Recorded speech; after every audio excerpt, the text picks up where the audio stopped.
Hi, welcome to this video. In case you didn't see this video, let me quickly explain. This will be a seamless full narration through the Dragon Quest I HD2D remake story, explaining the entire course of events including the missable hidden context, the lore and the world building, putting it together into one naturally flowing story. You can read the description if you want a deeper explanation, but for the rest of you, thanks for watching and enjoy.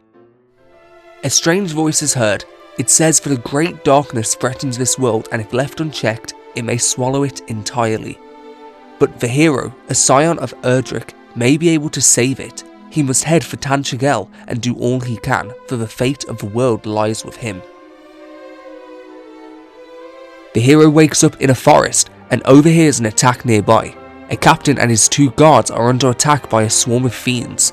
The hero saves the guards, and they happen to be royal guards of the kingdom of Tantagel. They speak of a cursed island in the horizon of Tantagel, a place where a foul demon suddenly appeared and dwells inside, leading the attack of fiends across the world, the Dragon Lord. In return for the hero saving them, they decide to escort him to the kingdom personally. As the hero reaches the lively royal kingdom of Tantagel, he seeks presence with the king. The hero tells the king of his recent dream where he was told he was the bloodline of the almighty Erdricks, the hero long ago who killed the lord of the underworld. The king himself is tied to the legend of Erdricks, but cannot merely take the hero's word, and so he is sent to find proof within the cave that holds the shrine of Erdricks, and after to find the shrine of Rain. Then he must return and inform the king of what he has found. After the hero discovers Erdricks Hollow, he encounters 4 newbie adventurers who are also seeking the Grave of Legend, but they hurry to the caves to be the first to find it. The hero dives deep into the caves and finds it before the others, and he reads an inscription on the tombstone. I am Erdricks. Heed me well, bearer of my blood, heir to my destiny. Before my passing, I entrusted 3 objects to 3 great sages. When evil rules the ill-starred isle once more, gather the hallowed triad, and strike a blow for the cause of light. The other warriors interrupt and read the inscription for themselves. What they read harshly differs from the hero. They are told by the tombstone to take courage through the light that shines in the darkness, for it's a hero's greatest power. Saddened that the message was not as they hoped it would be, they leave the hero alone, and he reads a second hidden scripture. Blood of my blood, child of my children, seek out the sphere of light, by whose power the darkness might be banished, and the fiends repelled. I have entrusted it to the care of the king of Tantagel. Join forces with whomever of his line now sits upon the throne, and see that its blessing is brought to bear, for if it is lost, the world will be plunged into darkness once more. Treasure it, for it shall be your salvation. The hero has been guided to trust the royal bloodline of Tantagel as an ally. A musician plays a somber song for his lost home and notices hero. This is Zalen, descendant of Gwaelin, he who has a golden voice and a legendary bard. He searches for wisdom following the same path as his ancestor, following the line of Erdricks. He speaks of a place in Alefgard that is deeply connected to the hero of old and tied to Erdricks' legend. He is in search of it. He pleads to be informed if the hero may come across such a place, and he leaves. On the bridge to the east, the hero finds a wounded Tantagel soldier. His dying breaths are used to alert of the princess's kidnapping and the cave which she is kept in. The captain and his team stumbles upon this and learns of the search team's demise, and immediately sets forward to the swampland. The hero is commanded to take responsibility for this fallen soldier's burial and inform the kingdom, also asking to keep this event private. The hero finds the Shrine of Rain, and inside waits the Sage of Rain who wishes to be left in solitude. Once learning the king has sent the hero, he accepts for that royal line is amongst the closest allies to preserving the legacy of the hero of legend. It is the sage's duty to test those who wish to take the hero's mantle and should prove themselves worthy. One who can return the Lyre of Ire, a lost treasure, will be given the Staff of Rain. Rain begins and the hero stops the night. In his dreams he sees another vision. He must meet with Rubiss. Her protection can be used against the darkness. The fairies will help hero as well as all of Tantagel. Lady Rubiss is mother of this realm. She raised each mountain and gave form to every leaf and stone. The Shrine of Rain is where the fairies once offered their worship upon Rubiss. Long ago, mighty Erdricks stood upon this tower and received her blessing. Only then did the hero of legend vanquish a great evil, but the fairies were lost to time, and the means of summoning Lady Rubiss was lost to them. The sage asks the hero to prove his strength by summoning Lady Rubiss, and he will be granted the Staff of Rain and recognised as a true hero. He must now report all of his findings to the King of Tantagel, who reveals the truth. It was the kingdom's responsibility to protect the Sphere of Light, and with it, Erdricks' legacy. The king's daughter, who the search party failed to save, has a special power. She is able to hear the voice of almighty Rubiss. Several months before this began, she received a warning from the Spirit of Land herself. Rubiss speaks to Gwaelin. Rubiss entrusts to her a message of how to save the world. A great darkness threatens Alefgard. She must take the Sphere of Light and seek it out. In time, one who bears the blood of Erdrick will come to her. She must impart to him a message to guide him on his quest. It was at that same moment the fiends began to appear and troubled the land. The king chose to trust the word of Rubiss and allowed his only daughter to venture forth with a troop of the kingdom's best soldiers to the Shrine of Rain. On Gwaelin's journey, she encountered an ominous presence. This being senses a strange power. He reveals himself and notices that Gwaelin bears the Sphere of Light. In a matter of seconds, this powerful being disposed of Tantagel's strongest soldiers, for he is the Dragon Lord, Master of Masters, King of Kings. He is the self-proclaimed true ruler of the world. The Dragon Lord attempts to steal the Sphere of Light. As she persists, she is protected by Rubiss. But the evil Dragon Lord's power is far too great and overcomes Gwaelin's protection, successfully stealing the Sphere of Light. Another voice speaks, convincing him to take the princess regardless of her consent, for there is much to learn from her. Months later, Gwaelin is still missing. The king battles an internal conflict between being a father and being a king. He understands his duties to the world and that manpower should be expended to retrieve the Sphere of Light. So the hero decides to offer his support to the kingdom. Erdrick once travelled without hindrance throughout the world by the means of 3 keys. The hero must gather them, one of which has been discovered in the town of Galenholm, the Thief's Key. The hero must seek it out and venture forward. The king may not speak of his worries, but he suffers in silence, and has worried greatly over the recent months. It is noble, for as he prioritises his duties as king, but cannot help his fatherly tendencies to seep through. The hero arrives to the lively Galenholm. A gathering is taking place within town. A swindler is displaying a key that is capable of opening any door that is red. He claims it is a key once used by almighty Erdrick, the Thief's Key. He is selling it to anybody who can buy it for 1 million gold coins, but perhaps 800,000 for a worthy warrior. The town, however, distastefully scorns the swindler for trying to make a profit during a dark time in the world. The honourable townsfolk of Galenholm are shocked and embarrassed about the swindler and his rotten money-lending friend, for they have no honour and care only about turning a profit during a time of need. One woman speaks that the slippery merchant rests in an inn just south of town. A young boy claims he saw the culprits who flew away with Princess Gwaelin, and they flew far to the east. Galenholm is named after the once famous bard, Galen. When he retired, he built himself a house and settled for the rest of his days, and naturally, a town sprang up around his home, which has now become known as Galenholm. Following the rumours, at an inn south of Galenholm, the swindler is found passed out in his room, unknown to the innkeeper to why. He speaks of a strange fellow, entirely unclothed except for a mask and loincloth, who entered suddenly and stole the thief's key and escaped by window. The innkeeper pieces this together and deduces this is the work of one called Robbin, a lord among bandits who terrorizes the land mercilessly. He was seen fleeing southward. The most appropriate course of action would be to alert the Knights of Tantagel, but the swindler reluctantly admits he came to the possession of the key through non-regular means, and if it were to be investigated, he would spend time in prison. The inn acts as a roadblock through to the south of Alefgard. It is there to warn wanderers of such strong enemies nearby, and gives caution to those who plan to travel through. But determined as always, the hero sets forward to obtain the thief's key. While searching for Robin Hood, he finds the Nameless ruins, another desolate town utterly destroyed.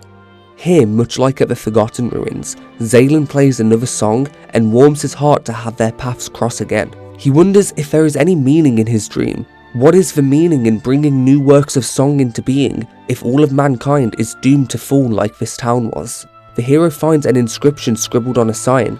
It says, "When I grow up, I shall be mayor. I shall make this village the bestest village in the whole wide world." But of course, we know the truth of what happened to this poor child. There is all but one survivor of this massacre, an old lady. Her only wish is to die with her home, even after the monsters savagely laid waste to it. she just wants to be left alone. Not much can be done to help this fallen town, but Robin Hood and his goons are still out there, and Hero must stay determined to find the thief's key. Nearby, he finds him inside of Craggy Cave and overhears Robin Hood and his goons arguing. Robin Hood is furious that one of his goons is going to be left to die, and he wants to help. Very quickly the hero is spotted and a battle begins. Robin Hood is defeated and surrenders himself. He swears upon his soul to mend his wicked ways and begs for mercy. The hero grants his wishes and exchanges a friendly greeting. They learn his claims that the legendary hero's blood flows through his veins. Only Robin Hood believes these claims. He says Erdrick once worked for one of his ancestors and must be the reason why he was defeated moments ago. He gracefully hands over the thief's key on the condition that the hero must navigate the Craggy Cave and bring back his fallen comrade to safety. Robin Hood also spreads the rumour that fairies supposedly lie within these caves, and the hero now sets off to save Robin Hood's comrade he cares so deeply for. Deep in the cave, a sorcerer has cornered Robin Hood's comrade, telling him to submit to his magic. The sorcerer charges a spell to end his life, but gets interrupted by the hero and is swiftly defeated in battle. He reveals he currently has Princess Gwaelin within the Dragonlord's castle and laughs, for she will never be saved by a mere hero. The Robin Hoodlum is relieved that his boss sent a hero to rescue him. The Hoodlum came down the caves to search for an item after the thief's key was nicked. He thought if he could find treasure, he could lift the boss's spirits, but instead has caused nothing but a bother. Before the hero leaves the caves, he hears a whisper saying, "Have those stupid humans gone?" or "Quiet, one of them is still here." Curious to what this could be, Hero explores deeper and to his shock discovers two fairies. They quickly escape and are fearful of being captured and sold away, but one of them instead thanks the hero for defeating the awful monster just now. He over-explains who he is, but reveals he is on a journey to save the world and is searching for a way to summon Lady Rubiss. The fairies are called Daydreamer and Arm Twister. Arm Twister wants to give the hero information since working together could potentially help save the world and the other thing. Lady Rubiss is not in Alefgard right now, she's in another world. The fairies' leader has an ingenious way of summoning her, but she was interrupted by the Dragon Lord's attacks on the world. So Daydreamer and Arm Twister came to the caves looking for dwarfs who might know where their leader is. They say if the hero can find their leader, they can help summon Lady Rubiss. Returning to Robin Hood and the Hoodlums who are fast asleep, they say they spotted fairies past them but fell into a deep slumber soon after. He upholds his end of the deal and happily passes over the thief's key for saving his friend. The hero's search for the fairy leader has led him east into the caves where Gwaelin's guards and the Tantagel knights are searching for Gwaelin earlier on. They have finally found a clue on her whereabouts. Stories say within this cave lies a dragon. The two argue the best course of action, since Gwaelin could be mere moments away from where they stand, but here, a monster reveals glimpses of itself as it tries to sneak up upon the guards, but striking from behind saving them is the hero. The captain succumbs to a bad cough and is in no state to fight, so they head to Rimuldar to recover and prepare. Now the captain and guard have reached Rimuldar, a doctor needs to be found right away. The guard calls out for her father's health. She feels she has disappointed her father.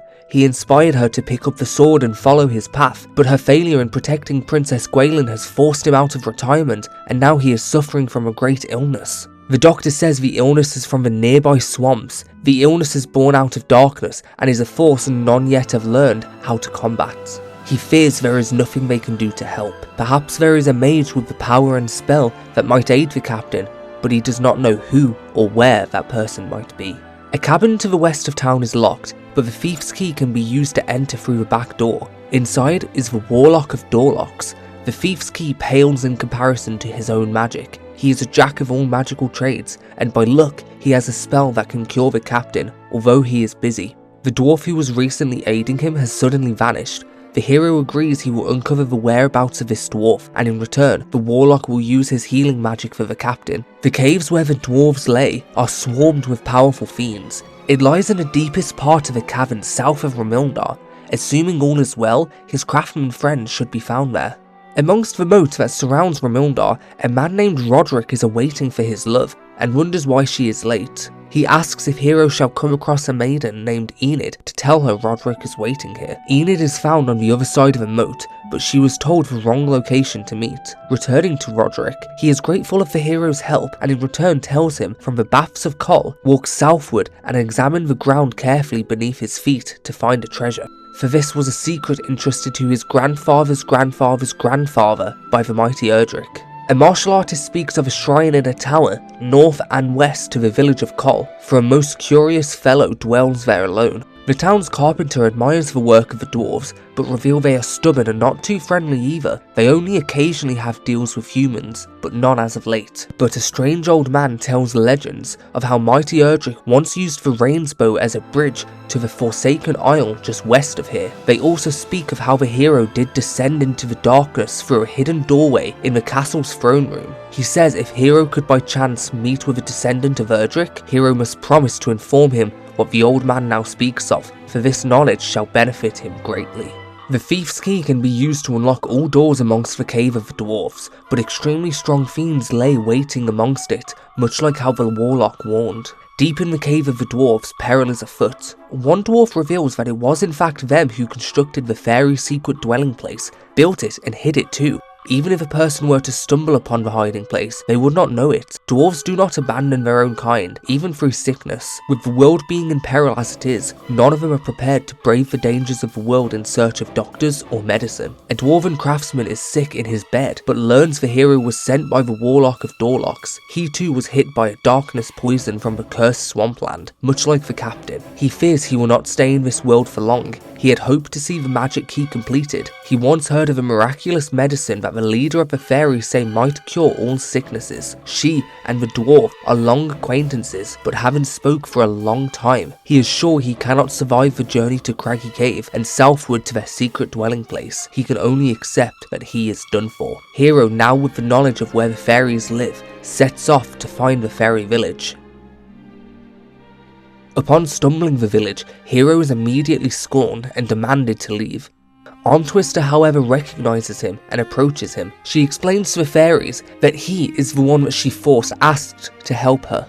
Daydreamer also vouches and contests with the demands. The Overseer is looking over the village while the leader is away. She wants to know how the hero found this place. She learns the dwarves are sick and requires a miraculous medicine, but they unfortunately cannot give their support. The Overseer does not know all the ingredients for the Sunup Syrup. The Fairies allow the hero to stay the night. The Fairies have a strong distaste for humans. Many of them wonder why a human was even allowed to enter the village. Some run away at the sight of a human. Some, however, have less distaste, and they speak of their long history with dwarfs. Not too long ago, the Fairies migrated here, since their last home was attacked by monsters, but this was also the last time the boss was seen. Within the village, there's only two buildings, the workshop and the house where they all live. In the workshop, the Craftmaster Fairies are trying to replicate what their leader was once working on, but aren't even aware what the Sunup Syrup even is, for she's missing a few ingredients. Inside the village quarters, Fairies remember Erdrick and speak of his travels with a group, and they're surprised that the hero currently travelling is all on his own. Hero reads a few books by the Fairies, speaking of how to deal with monsters and humans by using magic and brains. It can also be a great way to make humans do stuff for you, and he thinks that this was probably written by Armtwister, and the other was probably written by the chief, who is tired of leading the hectic group of fairies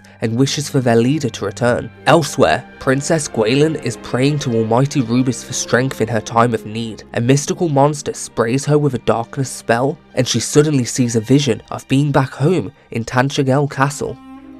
The king is ecstatic at Gwaelin's return, and the Chancellor says the hero vanquished the Dragon Lord, for peace has finally returned to the world, meaning her role also has come to an end. The king politely asks if Gwaelin could share the message that she was entrusted to by Rubiss, the secret that was imparted onto her. Gwaelin cannot be tricked so easily. She prays that these wicked illusions be banished at once. She is a strong princess, and mere phantoms will not sway her. A voice speaks to her to give in to it, for she cannot resist forever. The vision shall continue until she submits. The human's weakness is their hearts, and the monster knows this. Another vision comes along, one of the Queen of Tantagel. Gwaelin's mother, comforting her in her strength to resist. She is so proud that her little girl has grown so strong. Gwaelin is shocked to see her mother's face once again, for she died when she was just a mere baby. Whether the queen is an illusion or not, she says it really does not matter. Regardless, Gwaelin must not reveal the message that she was entrusted. The king now appears alongside the queen and began burning at the monster's doing. Gwaelin stands strong and refuses to believe any of these illusions, but is met with another confusing sentiment from the queen. Whether it is or isn't an illusion, she is glad to have met her beloved daughter at last, but then they soon burn away in front of Gwaelin.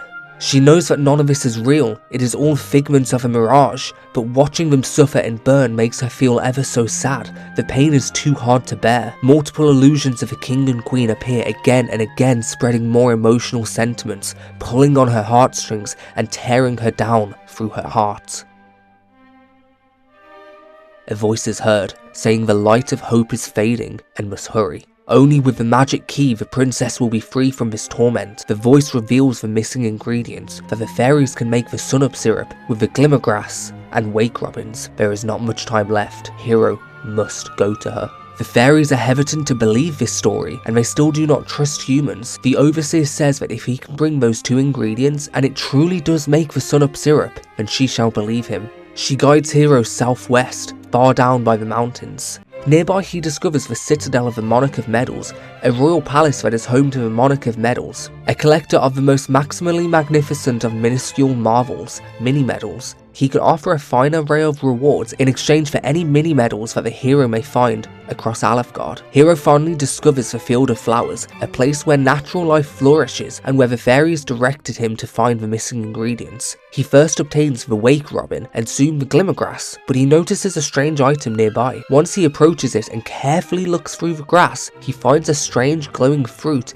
that he's never seen before, but although it is beginning to rot, it's radiating an incredible power, the power of nature, the power of life. The fruit spits forth two glowing seeds, and Hero keeps them secured in his pocket. Back at the Fairy Village, the fairies are under attack by monsters who have found their new hideout. The Overseer plans to distract them while the rest escape, following in the footsteps of their leader, but her magic spells are too weak to face the monsters, which is when Hero bursts onto the scene and defeats the group of enemies. The hero hands over the Glimmergrass and Wake Robin, which shocks them, as well as Hero's strength saving them. Armtwister agrees to making one human's worth and one dwarf's worth of Sunup Syrup in exchange. As the fairies go to make the Sunup Syrup, the Overseer personally thanks Hero, but is shocked to learn that he's acquired two seeds. She says they're very special seeds, filled with the power of life itself, and more valuable than you could possibly imagine. They only grow in certain very specific places, under very specific conditions. The fairy leader once said that if she obtains some of those,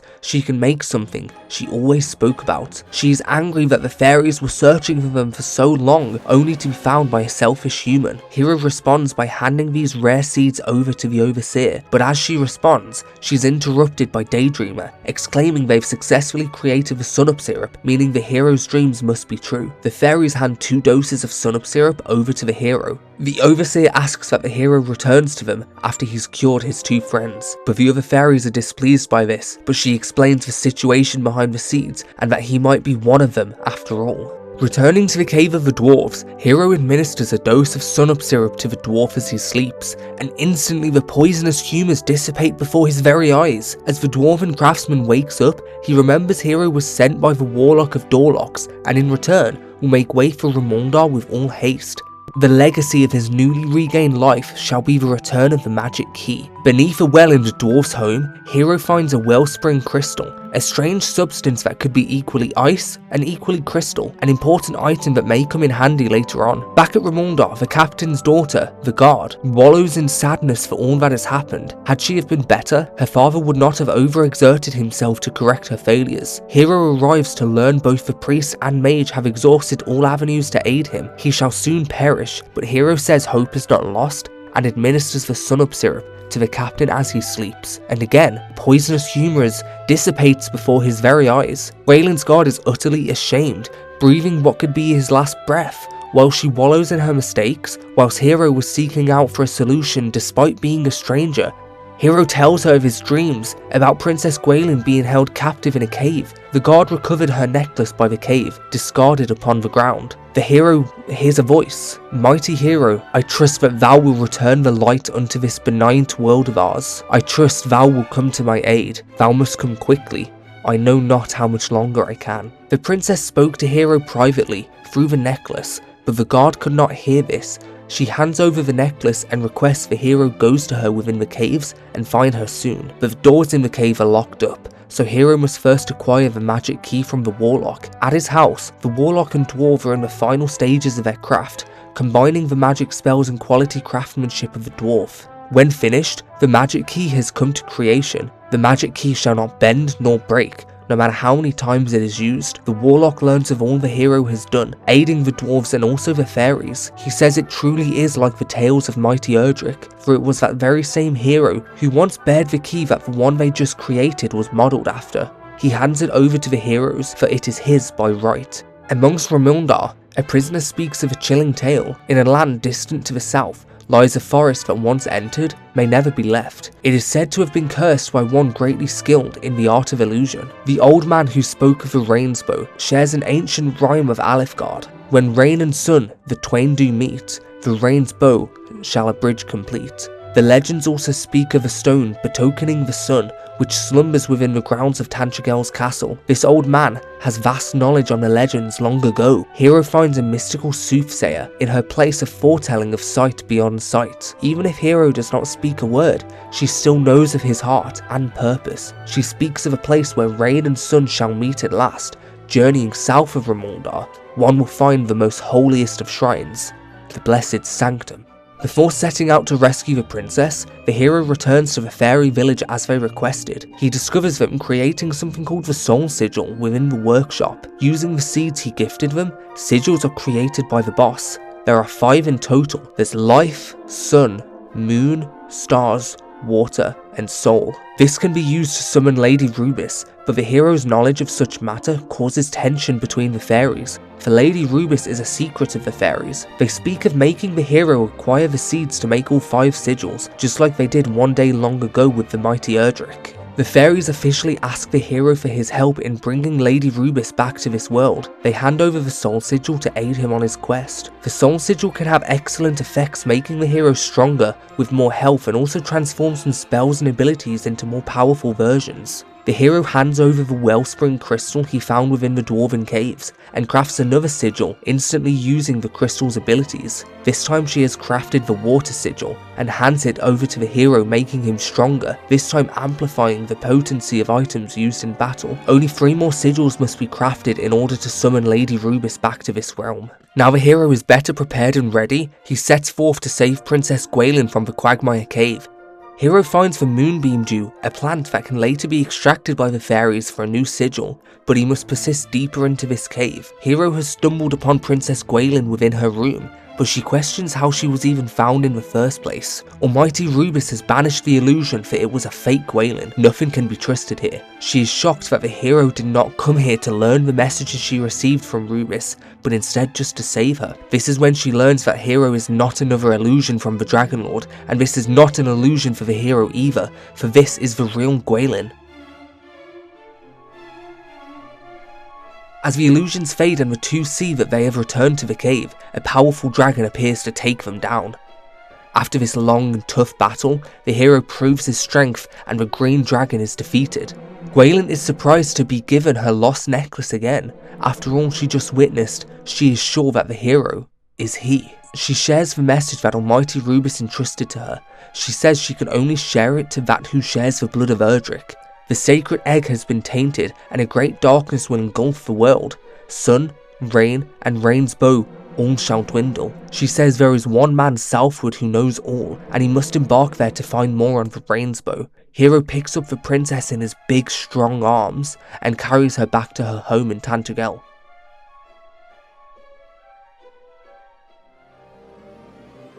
One saw this all occur, who overheard the message entrusted to the princess and saw the dragon was defeated by a formidable human. The kingdom of Tantagel needs to worry no more, for the hero has returned carrying in his arms their very own princess. The knights all celebrate for her return, and when the king sets his eyes on his daughter, he believes he is dreaming. The entire kingdom engulfs in joy and celebration, for this day will always be remembered. But a banquet may not occur yet. The Dragon Lord still puts the world in peril and must be dealt with at once. It would not be right for an official celebration. The king is now convinced the hero is the true descendant of the mighty Erdrick, and exclaims the hero is here and comes with him is hope. They must aid him in vanquishing the Dragon Lord so he can deliver the world from evil. At the outer courtyard of the castle, Gwaelin stands alone. Although she is happy for the hero to be recognised and the people truly happy, she cannot yet accept her feelings, for the sphere of light is in the Dragon Lord's possession. The world will not yet know peace, and she looks beyond the Dragon Lord's castle in worry. Gwaelin fears of hero's safety, for the Dragon Lord's power is unknown. In fact, who he truly is or what he is unknown, and is confused to why he claims the sphere of light to be truly his by right. She asks the hero to promise to return to her one day, after the fight with the Dragon Lord, and he can remain unharmed. She gives him a gift, a token for her love for him. She hands over her necklace. The next morning, the king speaks of two towns currently under siege, Damdara to the west and Cantlin to the south. The Chancellor wants to send Hero to Cantlin in her place, but the king orders him to follow the path that Rubiss have instructed to him, in order to bring the world one step closer to salvation. Before deciding where to go, the hero returns to the Fairie Village to hand over the moonbeam dew he found within Quagmire Cave. The fairies use this to create the third sigil, the Moon Sigil, that amplifies the effectiveness of his spells. With so many avenues to pursue right now, Hero sets off to complete his journey of helping the fairies create all 5 sigils, and leaves the mystery behind the rainbow for later. For now, he wants to summon Rubiss into this realm. His journey takes him onto Weirdwood in the far south, a place where one can easily get lost and a magical force restricts anyone from using a map. Hero finds himself completely and utterly lost, deep into the woods. He hears a voice. Princess Gwaelin speaks to him through her necklace. She senses his confusion. She calls upon the almighty Rubiss's holy power to reveal the path ahead. Then all of a sudden, the illusions have gone, and the path ahead is clear. He soon encounters the Tantagel captain and guard. They arrived here in hopes of aiding the hero. They follow in his wake, awaiting an opportunity to aid him. But here, Gwaelin swiftly intervenes not to trust them, for they are only illusions. An ominous voice coming from a mirage is frustrated in the failed attempts to fool the princess once again, but her wit outsmarts them. More spirits appear engaging in a battle, but during the battle, spirits begin to appear again and again. Hero reigns supreme, and the mirage fades into his last breath. It speaks he shall proceed no further. He mutters regarding Cantlin and the power of darkness. Cantlin flares up in the hero's brain, since that is where the Chancellor once spoke of. Now suddenly, the leader of the fairies is set free. The mirage trapped her within an illusion, and was she who has been talking to the hero in his dreams. She is the queen among fairies. She needs the hero to help her summon almighty Rubiss, and it must be quick, for the Dragon Lord is getting stronger with each passing day. The hero escorts her to the village of the fairies, where she is met with shock, awe and relief by the other fairies. The overseer asks Hero to stay put within the village, at least until the queen wakes up. The fairies across the village suddenly lose their distaste for this human. Some are grateful, some are still fearful. One shares her experience being captured by a human once, and sold off at a market. She understandably fears humans, but not this one. The queen has the power to speak to humans directly through their dreams. It was how she helped Erdrick all those years ago. Once the queen wakes up, she speaks of her being trapped within illusions, and her only course of action was to use her power to bring the two together. The prophesized hero and the princess with a special message entrusted by Rubiss. While Rubiss has been away, the Dragon Lord rose up and darkness has spread everywhere. Now she cannot come home. The hero cannot travel to the Dragon Lord's island now the power of land is being eaten away. The power of rain and sun and the rainbow with it, which means he also cannot be defeated if he cannot be reached. The fairies need to carry out a special summoning ceremony, but they need a few things, for it's not easy. The first is the Fairy Flute, one of 2 instruments in the world capable of playing a melody that Rubiss can hear, and the other is the Lyre of Ire. A song played on both of them at once is the only thing that can reach her. They also need extra special items to channel the power of nature and drive back the darkness to create a path of light so she can re-enter this world. 5 of them will do this, the 5 Sigils. Only after all of those have been gathered, the path to the Dragon Lord's castle will be open and the Sphere of Light can be retaken. All that is known for the location of the Fairy Flute is that Erdrick hid it somewhere in the east a long time ago, and the Lyre of Ire holds legends of the hero in a town called Cantlin. The Undying Flame is also found within the forest in Weirdwood, used to craft the Sun Sigil. Once the fairies complete this ritual, it has increased chances of landing critical hits and only 1 more sigil remains. In the northeast region of Alefgard, the humble calming village of Cole lies.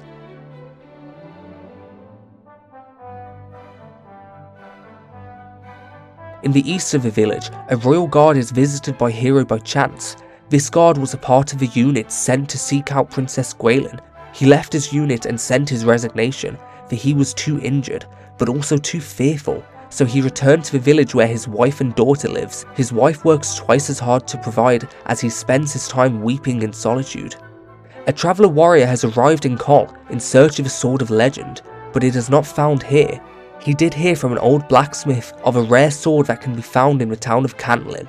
A Tantagel guard on duty speaks of a towering golem that fears nothing but one thing, the painfully pure tones of the flute. Some creatures cannot be vanquished by main force alone, yet all are possessed of a weakness. That exact fairy flute that is needed to summon Rubiss is found within Col, and bears a resemblance to the description of a flute set to be the weakness of a golem within Cantlin. A weakness of the hero shall be the temptation of a puff in Col's public spring bath for only 20 coins. There is a mage who knows the hero's name, and that he is the bearer of Erdrick's blood. His weapon cannot vanquish the Dragon Lord. He must seek out the sword of his ancestor and use it to cleanse the realm of all evil.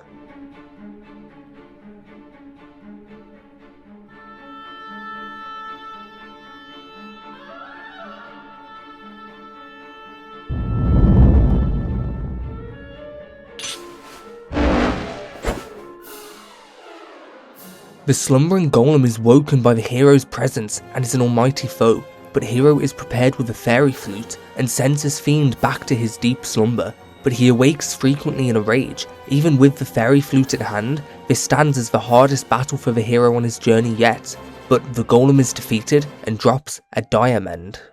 Cantlin is now free from the golem's terror.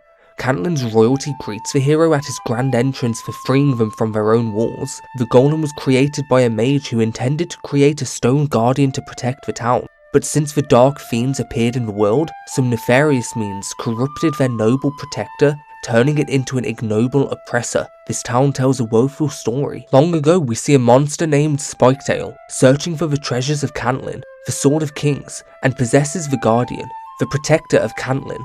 Spiketail speaks that it is time for Cantlin to die, much like the citizens of Damdara. The priest knows that the fiends fear the power of the heroes. Why else would they invade his home, poison the mind of their protector, and raise Damdara, all just to obtain the many relics of the mighty Erdrick? In his last resistance against the fiends, he speaks of a prophesized hero that will surely one day come to claim, and he shall be their end. But he is not killed here.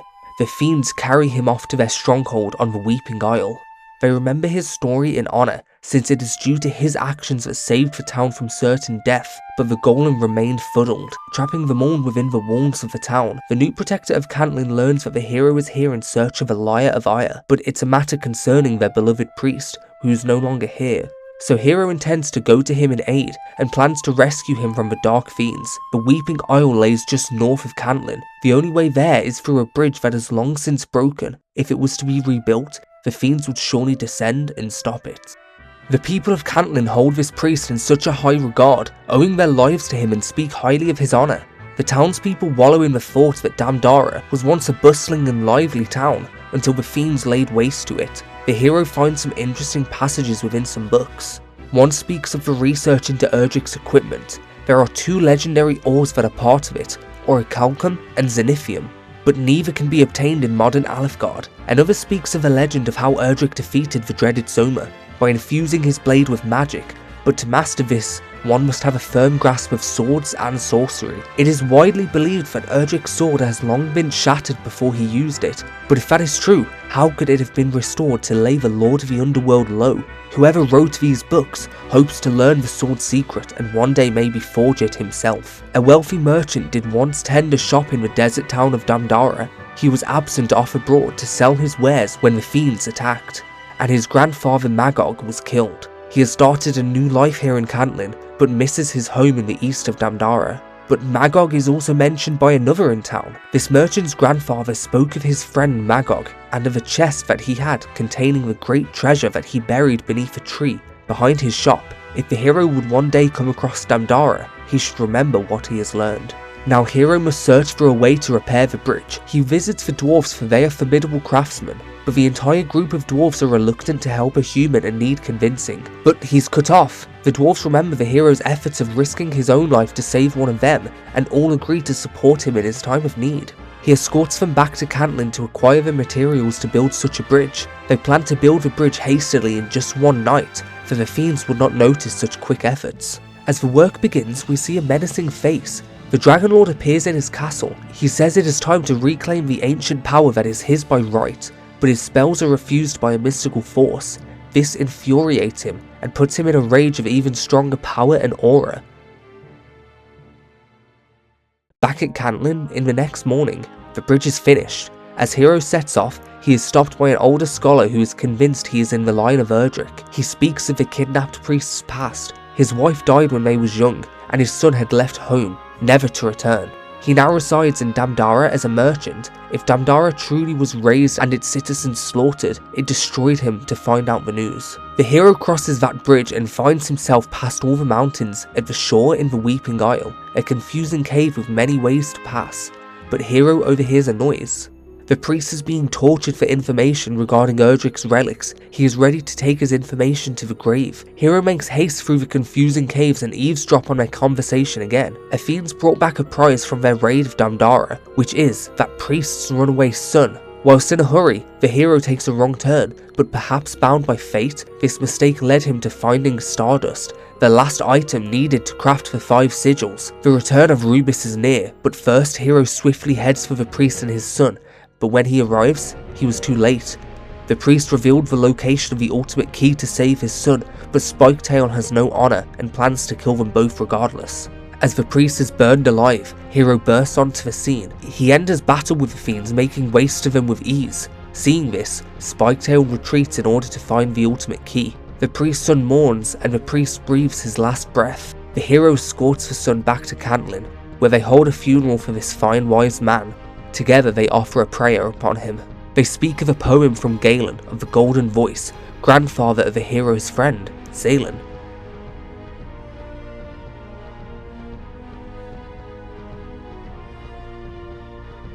The hero stays the night in Cantlin, but while he sleeps, the Dragon Lord continues his struggle to force the Sphere of Light to obey him. His castle is engulfed in a dark aura. A voice is heard from the Fairy Queen, speaking to the hero of the Dragon Lord's immense power. Alefgard will soon be plunged into an even deeper darkness. Suddenly, the village of fairies are overrun by new powerful fiends summoned by the Dragon Lord, forcing them to leave their own home. But they could not make it in time. They are overrun too quickly, and gathered together one by one, they are killed. The voice calls to the hero for his urgent help to stop the slaughter. The chief tries to fend off the zombie dragon, but also breathes her last breath due to its power. Daydreamer managed to cast a spell to put it into a slumber, but as they make their escape, another appears attacking her, but Arm Twister took the blow in her place and was killed in action. Hero swoops in to stop the massacre and deals with the 2 zombie dragons himself. The chief fortunately was not killed, but was seconds away from death, much like the rest of the village. Daydreamer mourns her fallen friend, but the Fairy Queen knows it is time to be strong and fight back, for the world is now being swallowed by the Dragon Lord's darkness. The only way to drive it back is with the help of Rubiss. The Fairy Village was not the only place attacked by the hands of the Dragon Lord. Back in Kol, the town is under attack and the now resigned Royal Guard's wife and daughter are mere seconds away from death. But from behind, their beloved comes to rescue them. He is attacked from behind by none other than Spiketail. Until the hero makes his grand entrance, he fends off Spiketail once and for all. the monster dropped something in its defeat. It was the ultimate key. The ex-royal guard's reputation and spirits have been lifted, for he would not let a monster hurt even a hair on his wife and daughter. Now that Coll is saved, Hero heads to Galenholm to learn more about Gwaelin, but finds it too under attack and Robin Hood is defending the town. He is filled with joy to see the hero alive and flourishing. The town heard rumours of what Hero has done across the world, saving Princess Gwaelin, and are certain that he is from the line of Erdrick. Now Galenholm is saved and in safe hands, Hero remembers that he must search for the Lyre of Ire in a place special to Gwaelin, and must be hidden someplace in Galenholm. Now with the ultimate key found in Coll, the hero may unlock any door in the world. He uses it to sneak into the docks and finds a secret entrance to the grave of Gwaelin. No one who has ventured into it has returned. Deep in the bottom caverns of the temple lies Gwaelin's grave, and with it lays the Lyre of Ire, Galen's very own instrument itself. On the grave there's a poem carved by Gwaelin too.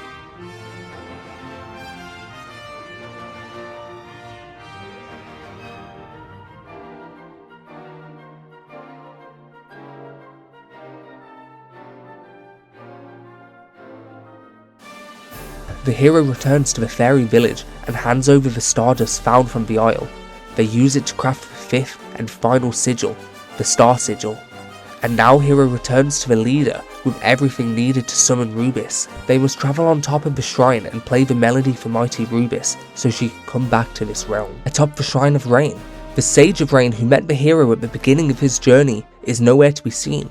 So Hero climbs the heights of the Tower of Rain in search for him. He spots a gargoyle trying to steal the Staff of Rain from the Sage, but he refuses since he and his ancestors was entrusted it by the mighty Erdrick. He is ready to die instead of handing it over, and as the gargoyle attacks, the hero once again rescues him in time. After the gargoyle is defeated, the fairy chief and leader arrive and head to the altar to perform the ritual. With the 5 sigils in presence and the 2 magical instruments played simultaneously, light begins to grow and the sigils move willingly, combining their powers shooting into the sky, revealing a beam of light shining from the heavens, letting down a glowing aura. Rubiss, mother to the land of Alefgard, has returned to this realm. She thanks the hero, a scion of Erdrick. She may for now deter the darkness, but Alefgard will not be safe until the Dragonlord is banished from this world. Only one born of the blood of heroes can stop him. In order to reach him, he needs 3 sacred objects, one of the sun, one of the rain, and one of the rain's bow. In a shrine known as the Sanctum, one sage can help acquire these sacred items. The final can only be found using a sacred talisman. Rubiss imparts some of her power to the fairies and leaves the fate of the world in their hands. The Sage of Rain hands over the Staff of Rain for doing as he asked earlier on, for returning Rubiss into this world and proving his bloodline. The Staff of Rain is first of 3 sacred treasures. It represents the bounty of the clouds. The second sacred item to find is the Sunstone, which represents the light of the heavens, yet only the heavens know where it is found. A voice is heard. Gwaelin speaks to the hero through her necklace. She sends to Rubiss. She travelled far to the south, beyond Cantlin, to the ends of the earth. She wants the hero to journey there. The fairy leader thinks she must be talking about the Shrine of Spirit, where the fairies used to live, and where the Sacred Amulet was once kept. Rubiss once gave it to the hero as proof of her trust, but when they were attacked, the shrine was swallowed up by the darkness and the amulet sank to the bottom of a poisonous swamp. Rubiss must be trying to tell him the amulet is still there. Hero heads first to find the Sunstone, and his journeys lead him to Tantagel, inside of a lone structure hidden underground in the Garden of the Kingdom, where inside is an old sage, the Sage of Sun. He always knew that one day a descendant of Erdrick would visit him. Seeing that Hero already possesses the Staff of Rain, he has no doubt that this is who he was waiting for. He presents a gift, the Sunstone, an item given to his ancestors by Erdrick and was passed down his bloodline until now. Hero arrives at the old home of the fairies amongst the poisonous swamps. Gwaelin speaks to him through her necklace. She senses a holy power coming from this place, and yet a great evil also. The evil soon shows itself and attacks the hero, but ultimately fails in its efforts, and Hero reigns supreme. The monster dropped the Sacred Amulet, the last of 3 artifacts needed. The fairy leader speaks to Hero from the Shrine of Rain. The talisman is a symbol of Rubiss's love. She gave it to Erdrick way back when. Now the Sage of the Sanctum will recognise him as a true hero and will aid him, as he now obtains the Mark of Erdrick. When he arrives at the Sanctum, he asked for proof of birthright. The The hero hands over the Sunstone and Staff of Rain, and the sage prays to the goddess with their offerings. Combining together the two artifacts, creating a rainbow drop, he says we may drop a rainbow west of Rimuldar so we can make way to the island of the Dragon Lord. Along his journey, Hero stumbles across the destroyed sand town of Damdara, also meeting once again in a fateful encounter with Zalen.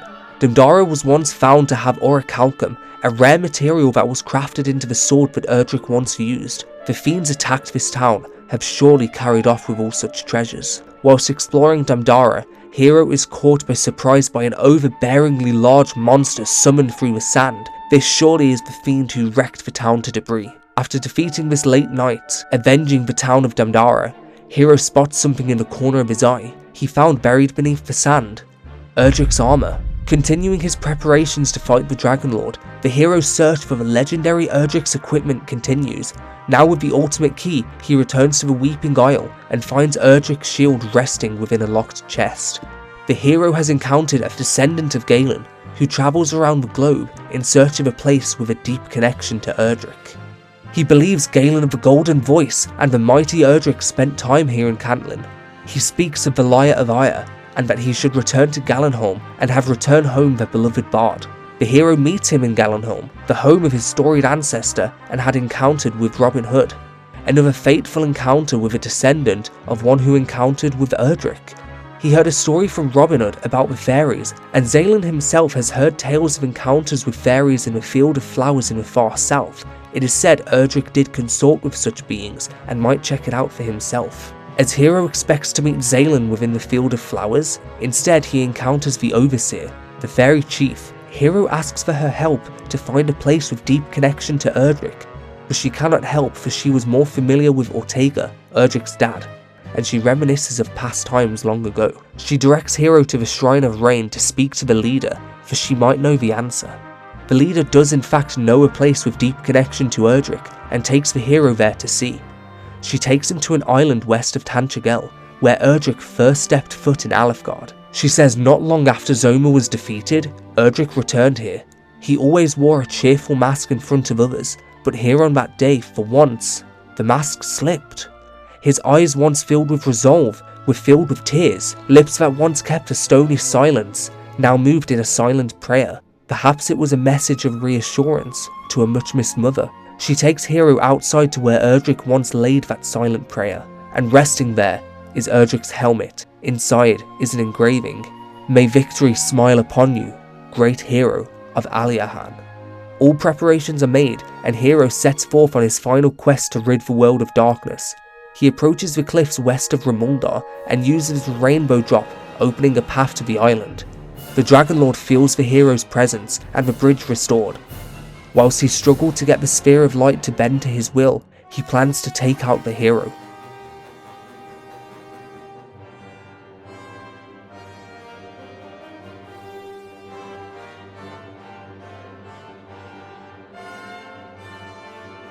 The Dragon Lord's citadel oozes with ominous gothic aura. The throne room has a strange magic emitting from its throne, and behind it, the hero finds a secret passage down into the depths of the castle. Whilst exploring the depths of this monster-filled castle, the hero, by pure fate, encounters a gift from the heavens. He has found Erdrick's sword, the last of Erdrick's legendary equipment once used to save the world from the evil Zoma, will now be used by his direct descendant to rid the world of darkness once again. Hero dives down to the deepest levels of the castle, down to the underground caverns where the Dragon Lord awaits this fateful confrontation. Gwaelin speaks to the hero.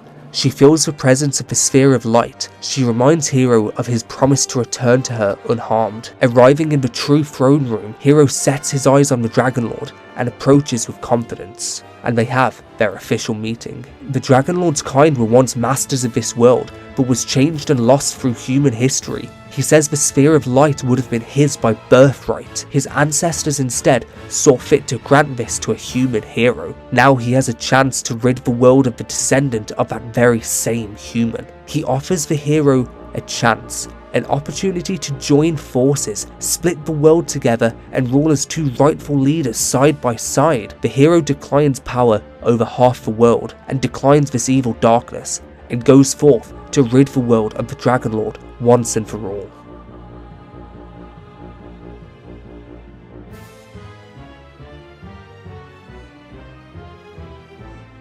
The power of light overcame the darkness. It triumphed over the Dragonlord, but his ultimate rage shoots an overwhelming darkness as Hero witnesses the ultimate might of the Dragonlord's line, and he transforms himself into a mighty dragon. The Dragonlord's true form fades back into his human-like form. In his desperation, he plans to use the power upon his mother gifted as his birthright. But it refuses the darkness, it refuses him, and the hero takes this opportunity to lay a final blow into the heart of the Dragonlord, and he fades away with the light.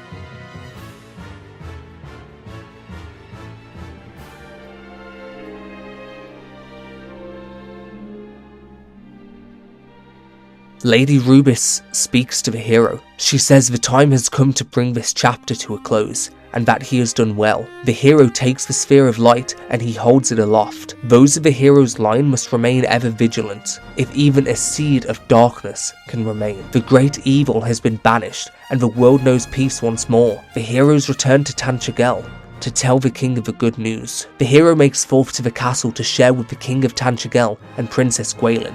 They have no doubt that he is the true descendant of Erdrick, now the darkness was driven back by his hand. The fiends of the world go with it, and a feast will be held, and all shall hail the hero's name. That same night after the celebrations, the hero is troubled and is approached by the princess. They both felt some force calling them outside. Lady Rubiss speaks to the scion of Erdrick and Gwaelin of Tantagel. She is grateful beyond words. She senses the presence of one who may yet have a greater wickedness. In time the dark will surely rise again, and when it does, Lady Rubiss will do all she can so the world will not be swallowed in darkness. She asks if the scion of Erdrick will have those who follow him possess the strength to prevail as he has done here. Gwaelin answers suddenly that they will do all in their power, that the future will be filled with strong and kind souls, and that humankind will not fail her, and Rubiss will watch over forever. This oath they swear to Rubiss will bring hope to future generations. The scion of Erdrick entrusts onto Rubiss the 5 sigils, for when one day the darkness arises, they will be the key to ridding the world of darkness once again. Rubiss will one day be reunited with the heroes of the line of Erdrick. It is simply a matter of time.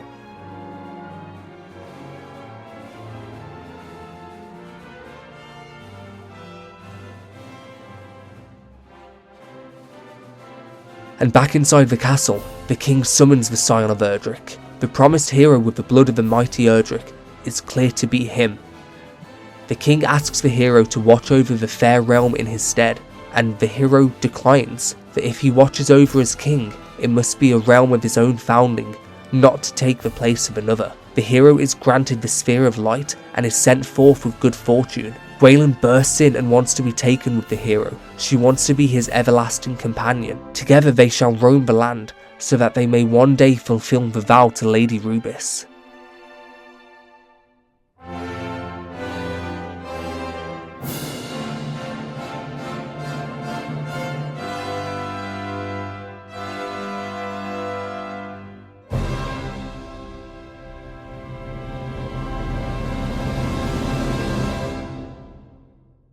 Somewhere hidden away, an ominous and mysterious figure speaks. He says his precious child has failed him, but he will not fail. He swears the wicked world will be repaired again.